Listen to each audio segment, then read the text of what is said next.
जिन हालात में ये सारा कुछ हो रहा है, उससे तो साफ लगता है कि इसके जो मोटिव्स हैं, वो एक सियासी है। चाहे उसको रंग कोई भी बनाया जाए। और ये एक चीज़ और भी आती है कि फ़ौज के अंदर ये जो बहुत सारी चीज़ें जो सामने आ रही है, अब ये कहा जा रहा है कि ना जो 9 मई का जो वाक़या था, उसमें भी उनका हाथ था। अगर ये वाक़ई बात थी, तो इसका मतलब ये हुआ कि अभी भी जो है, पहले भी बात आती रही कि कुछ उसमें सीनियर जो आपके फ़ौजी अफ़सरान थे, उनको हटाया भी गया, बरतरफ भी किया, जिसमें कोर कमांडर थे, 2 मेजर जनरल थे, 8 ब्रिगेडियर थे। इसका मतलब ये हुआ कि जो कुछ 9 मई को हुआ था, वो खुद इंटरनली फ़ौज के अंदर कोई इस किस्म की बात हो रही थी, म्यूटनी थी।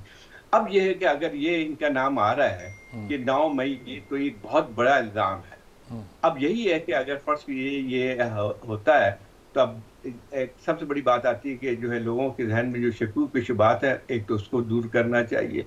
दूसरी बात ये है कि फिर एक अगर फ़र्ज़ कीजिए किसी किसी सियासी बुनियाद पे अगर किसी को आप करते हैं, तो एक तो ये कि जो असल जो जराइम है, वो पीछे छुप जाते हैं। जो उन्होंने अगर फ़र्ज़ कीजिए टॉप सिटी के उस पे वाक़यात में उनका हाथ था। तो ये सारी चीज़ें जो हैं, एक तशवीश का बात ज़रूर है। और मैं समझता हूँ कि इन चीज़ों को ज़्यादा वाज़ेह तौर पे आना चाहिए। और इस तरह से जो अगर आप किसी दिन भी किसी को कोर्ट मार्शल कर रहे हैं, एक बड़ी बात है।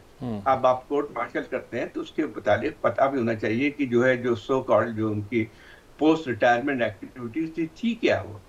अगर वो नहीं हो, अच्छा, उसके बाद गिरफ्तारियाँ भी शुरू हुई हैं। गिरफ्तारियों का मतलब ये हुआ कि इसका जाल फैलता जा रहा है।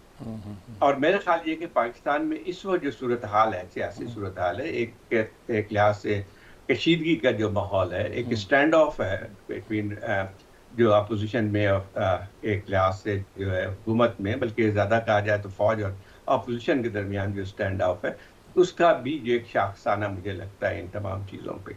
अब देखना ये है कि अब कोर्ट मार्शल शुरू तो हुआ है, लेकिन और कितने जो हैं, वो वाज़ेह तौर पे अगर चीज़ें सामने आती हैं, तो फिर अंदाज़ा होगा कि इसके मकासद क्या थे।